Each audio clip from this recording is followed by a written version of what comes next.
السلام عليكم يا شباب وأهلا بكم في فيديو جديد. اليوم أخبار محاربي الصحراء في أوروبا مشتعلة تماما. من موهبة صاعدة دخلت رادار كبار إنجلترا بمبالغ خيالية لعودة المحرك نبيل بن طالب للملاعب، وصولا لخبر غير سار يخص رامي بن سبعيني قبل المونديال. ابقوا معنا لمعرفة التفاصيل. نبدأ بالحدث الأبرز، الجوهرة الجزائرية الشابة إبراهيم مازا. اللاعب الذي يسحر الجميع في ألمانيا بات الآن هدفا رئيسيا لنادي أرسنال الإنجليزي. بحسب موقع أفريكا فوت، الجانرز تقدموا بالفعل بمقترح أولي لضم صاحب 20 عاما، لكن إدارة باير ليفركوزن كان ردها حازما: مرفوض.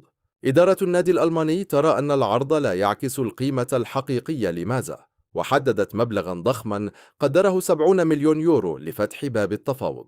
تخيلوا يا شباب، موهبتنا الجزائرية أصبحت تساوي ثروة في سوق الانتقالات، والمفاوضات مرشحة للانفجار مع نهاية الموسم.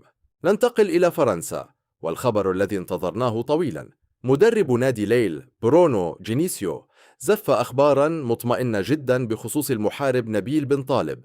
بعد غياب منذ منتصف الشهر الماضي بسبب عملية جراحية، أكد جينيسيو أن بن طالب بخير، ومن المنتظر أن يستأنف التدريبات الجماعية بداية من هذا الاثنين.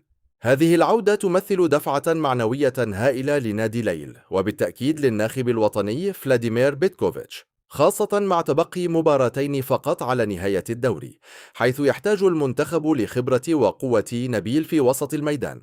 لكن تأتي الرياح بما لا تشتهي السفن في ألمانيا. أخبار غير سارة وصلت للمدرب بيتكوفيتش بخصوص صخرة الدفاع رامي بن سبعيني.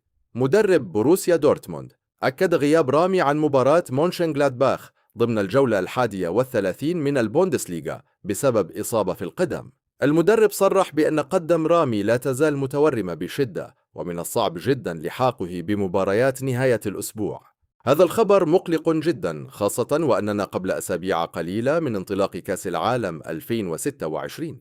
بن سبعيني البالغ من العمر 31 عاما سجل 6 أهداف وصنع هدفين في 32 مباراة خاضها هذا الموسم، وأصبح أفضل هداف جزائري في تاريخ الدوري الألماني برصيد 25 هدفا.